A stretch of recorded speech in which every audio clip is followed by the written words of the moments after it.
Over 40,000 circular saw accidents happen every single year, and almost half of those result in permanent partial disability. Not a trip to the ER and get bandaged up and come back, permanent. And here's the part that should get your attention. Nearly 97% of those accidents don't happen on job sites. They actually happen in DIY projects and workshop garages like you and I. And almost every single one of those injuries comes from mistakes nobody ever taught you to avoid. Today, we're gonna fix it.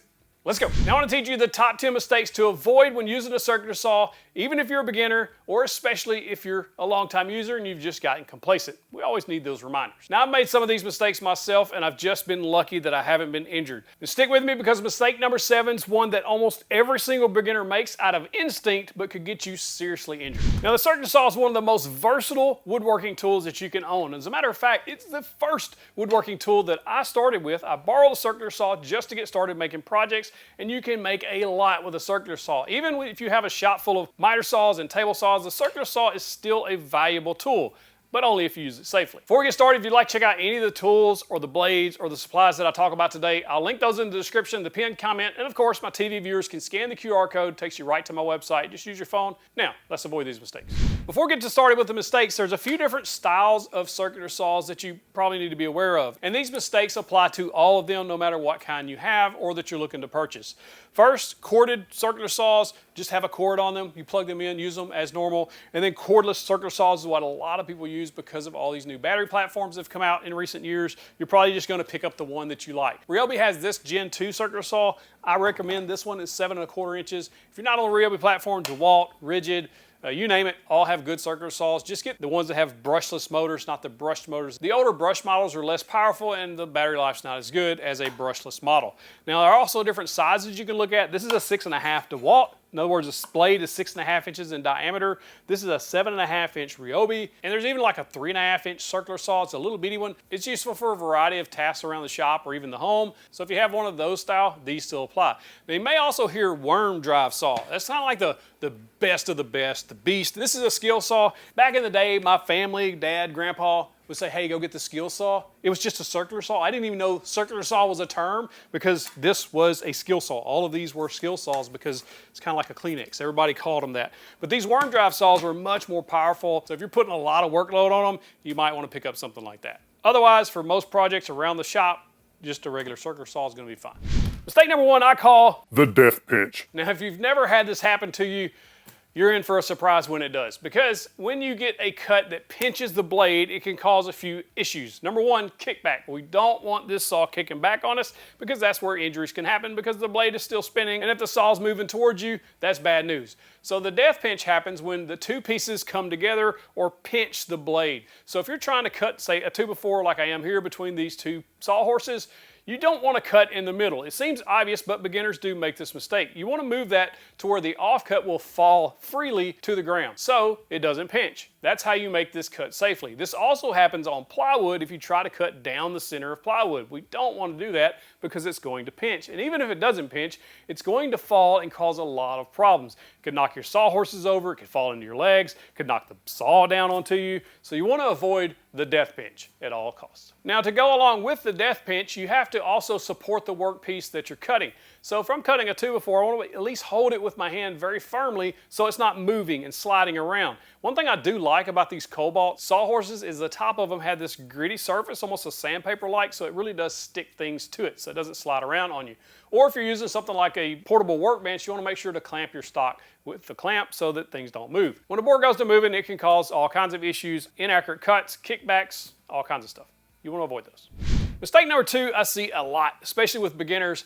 The blade is set way too deep. Now just because we can set this blade deep on the saw doesn't mean that's where we need it to cut. There's a few reasons why you want to avoid that. First, you just don't want that much blade exposed below the surface of your cut, just for safety reasons. You'll also get a little bit less tear out if you set it just below the cut. When you're making the cut on the bottom side anyway, you'll get less tear out, and we'll talk about cleaner cuts in a minute. Mistake number 4 I see quite often is you start the blade with it touching the material. So if I try to power it on, especially with cordless, DeWalt, Ryobi, doesn't really matter. They have a safety feature in there that won't let the saw start. It's basically protecting the motor is what it's trying to do. Because that blade is locked, it'll just blink on you. The lights will blink. So what you want to do is make sure to start the blade before the cut, let it get to full speed, and then ease through the cut. You also don't want to just plunge through the cut, because what happens is it causes these saws to shut off again. The DeWalt does it, the Ryobi does it, doesn't matter. It will shut off if you're pushing too hard. If it does start with a blade against it, what's going to happen is a lot of times it'll kind of jerk back on you, and you want to avoid that as well. Now these other saws like this Skil worm drive will just power through, but it's just going to make a messy cut. If you're in that big a hurry, you're just asking for an accident anyway, just slow down, make that cut smoothly, you'll get a better result, and it's easier on your tools, so they last longer. Your blades too.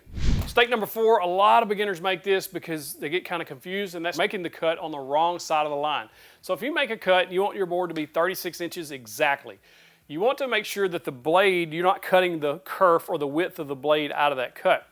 If you look down on every circular saw, there is a little indicator that tells you where to cut at 0. In other words, 90 degrees straight up and down, and at 45. We're looking at the 0 in this instance, and you want to line up exactly on the right side. Basically, this notch is showing you the width of the blade. So if you line that up properly, you'll make the cut and you'll have a 36-inch piece.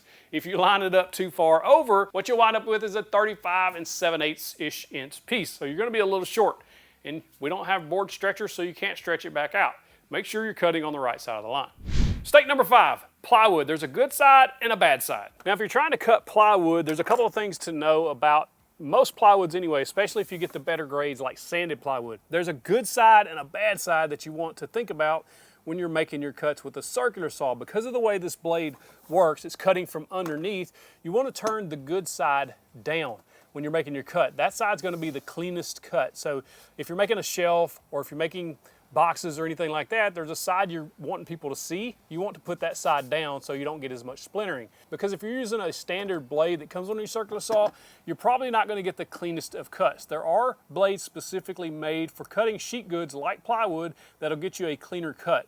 And what that means is there's higher tooth count. There's more teeth around the blade, so it basically cutting faster. So it gives you a much cleaner cut versus one of these standard blades like this is a 24 tooth, really meant for more framing, rough construction, that sort of thing. So if you are cutting a lot of plywood, I would recommend upgrading your blade to a higher tooth count. Now, if you absolutely don't want the top side of this plywood to tear out, you can use a tape trick. Just put some painter's tape down on the top side where you're going to make your cut, and when you cut through that, it will help reduce splintering. It won't stop it all the way, especially if you're using these rougher framing style blades, but it will definitely help tear out. Mistake number 6, for beginners, freehand cuts. Now, there are professional carpenters who do this a lot, who can make a freehand cut and make a really accurate cut, because they've had years of practice and experience. But as a beginner, you're probably going to want some type of guide. Now, the easiest way to do it, especially if you're cutting more narrow boards, is just use a speed square like this. I've had one of these for years. It's just basically going to create a little guide so you can lay this onto your stock, hold it firm, and put the shoe of the circular saw up against it and make your cut. You're going to get really good square cuts like that. You can also use this for 10-degree angles or whatever degree angle you want, just holding it firm, making the cut on those more narrow boards. But on wider stock, there are other guides that you can use. First, if you're on a limited budget, you can just clamp a straight edge like a 4-foot level. I've done that many times. Just clamp it down, make a couple of marks, clamp it to your product, and then you'll be able to make your cut straight using that as a guide. There's also skate plates, which mounts to basically any circular saw, and that just gives you a little bit of a edge guide. So to follow the outside edge, you can make cuts like that if you're ripping smaller pieces. If you're ripping really big pieces, you're trying to cut things down, the Milescraft track saw guide, it basically fits any circular saw again. This turns basically any circular saw into a track saw. If you cut a lot of plywood, this is definitely worth the upgrade. And some saws actually come with edge guides, or you can buy them as add-ons. Those are actually meant for making smaller cuts as well. For the bigger cuts, I would recommend the track saw guide from Milescraft. Maneuvering a big piece of plywood around on a table saw can be cumbersome, and that's where these type guides come in handy. So like the Craig Rip cut, I can cut up to 24 inches over and over and over and make repeatable cuts. Now, they just come out with a new model that is improved. If you would like to check that out, I'll link to it in the description as well. Mistake number 7. This is the one that gets a lot of beginners hurt because they just do it out of instinct. It's just what we naturally do. When you're making a cut, you have to be aware of where your hands are at. Now, this is where things can get scary and dangerous.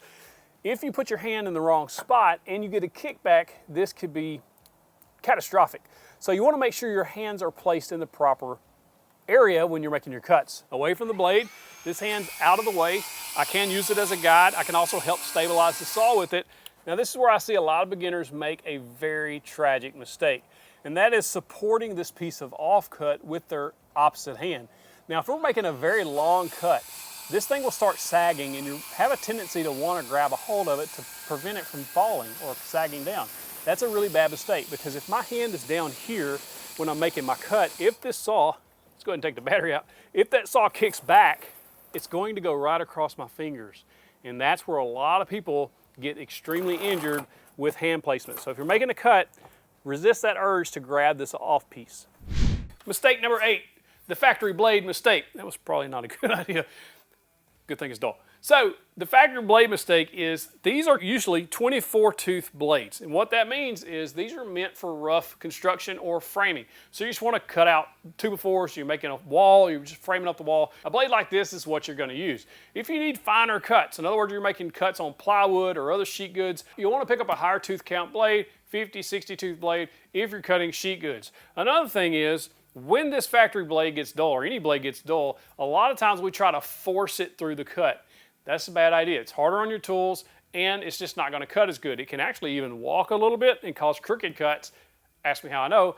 And it also will cause burning and things like that on the edge of the wood. You may see where the wood has been burnt by the friction of the blade because it's dull. And sometimes they're not dull, they're just very dirty and you just need to clean them. Some simple green, spray on there, brush it on, gets that sap off, especially if you're cutting a lot of pine. It's really sap heavy wood. It bakes onto these teeth and causes them to get dirty, and it's not necessarily that it needs replaced, just clean, which could save you some money. Simple green's cheap too. Now if you'd like to check out my recommendations for blade types, depending on what you're cutting, I'll link them in the description. Mistake number 9, if you're using reclaimed wood or if you're doing demolition, you need to pay attention to this. Another mistake you can make is not checking the material before you cut, because it could have things in it, especially if you're using a lot of reclaimed lumber or pallet wood and things like that. You want to make sure there's not nails, staples, screws, because those will ruin a blade, specifically regular circular saw blades. Now there are special demolition blades like I have here, which I'll link to in the description for you if you want to check it out, or if you just want to grab one if you do a lot of demolition type work. These are really nice blades. They're going to cut through every one of these screws. I've drilled 4 screws into the side of this plywood just to show you how it cuts. But I would not want to cut with a standard blade. One, it's just going to make the blade very dull very fast. It's not meant for that. It's meant to cut wood, not metal. These are specifically made for this purpose. Mistake number 10 is picking the saw up while the blade is still spinning. If you make a cut, you want to make sure that this blade stops spinning before you pick it up. If you don't, A, it could damage the cut. If you pick it up while it's still spinning, it could cut a piece that you don't want, or even cause some tear out, things like that. 2, it could actually damage the blade in the right situation, so you want to avoid that. And then D, it could actually kick back and cause some injury, so you don't want to move this while it's still spinning. Just let it stop, then move it. Here's one of the biggest tips I can give you if you cut a lot of plywood. You can try the Milescraft track saw guide. It's an excellent solution if you cut plywood occasionally and you just need to break it down. If you get to where you're cutting a lot of plywood, so if you're building a lot of cabinets and shelves and things like that with plywood or even any kind of sheet good, you should strongly consider a track saw. It is one of the greatest inventions for cutting sheet goods and plywoods that I've ever used. It's one of my favorite tools. It is my favorite woodworking tool that I own. And there's several to choose from. I would highly recommend the Milwaukee M18 or a Makita corded one if you don't want to get into a platform. I have a whole video ranking every track saw that I've tested. If you're interested in seeing that video, just search 731 Woodworks track saw. You'll see it. Click it, go watch it. Now I've owned a bunch of different circular saws over the years, and there's a couple of things you want to look for if you're looking for a good quality circular saw. First and foremost is the base. So the shoe is what a lot of people call this. You want to make sure this is some type of metal, and where they connect, in other words, on each end where you can do bevel cuts, make sure that feels solid. Just take a look at it, bevel it over, make sure all of this feels solid. The new Gen 2 Ryobi, fantastic base, tilt mechanism. So is the DeWalt, so is the Skill. The reason you want to avoid the plasticky bases, the ones that are just kind of jinky feeling, is that can cause it to deflect when you're making cuts on thicker woods, which will throw off your cuts. If this video was helpful to you at all, I would greatly appreciate it if you'd hit the subscribe button. I'm trying to get to 1 million and we're 100,000 away, right at 900,000 subscribers. Thank you so much for watching the channel. If you would like to see what to never do with your table saw, because most beginners do, watch that video. Click in that box, get you the big old virtual fist bump.